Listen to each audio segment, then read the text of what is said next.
More evidence of rapidly warming diplomatic ties between those two countries. Ethiopia's Prime Minister Abiy Ahmed Ali and Eritrea's President Isaias Afwerki have reopened Asmara's embassy in Addis Ababa. Just a week ago, the leaders declared their state of war to be over. Eritrea's president has concluded his visit to Addis Ababa. Well, for more on what peace will mean not just for Ethiopia and Eritrea, but for the entire region. Earlier, we spoke to international relations expert Doctor Francis Onditi. Take a listen. I would say it is a big lesson for African countries, both in the Horn of Africa, in East Africa, and in the entire world, that Eritrea and Ethiopia have shown the way for the two leaders, Isaias Afwerki and Abiy, the Prime Minister of Ethiopia.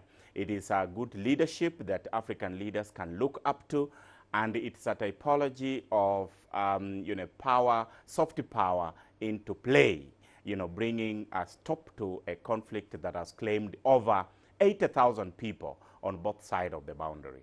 The trade relations, the infrastructure that had begun between the two countries will have to pick up.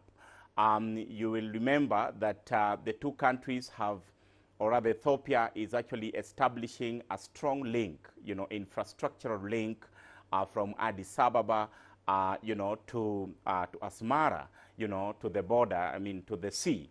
So that kind of transportation, infrastructure, communication, it's likely also to boost trade, it's likely to boost other aspects of cooperation. So with this kind of collaboration, peace and security cooperation between Ethiopia and Eritrea, there's no doubt that, the surveillance, there's no doubt that the required capability to fight against the extremists will be boosted.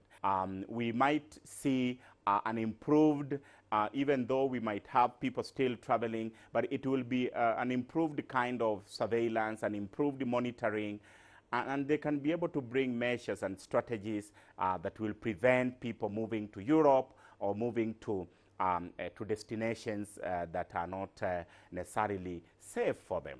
Coming back to the domestic policy or domestic dynamics for the two countries, there are many ways this peace will boost. One, in terms of trade relations, cross-border trade.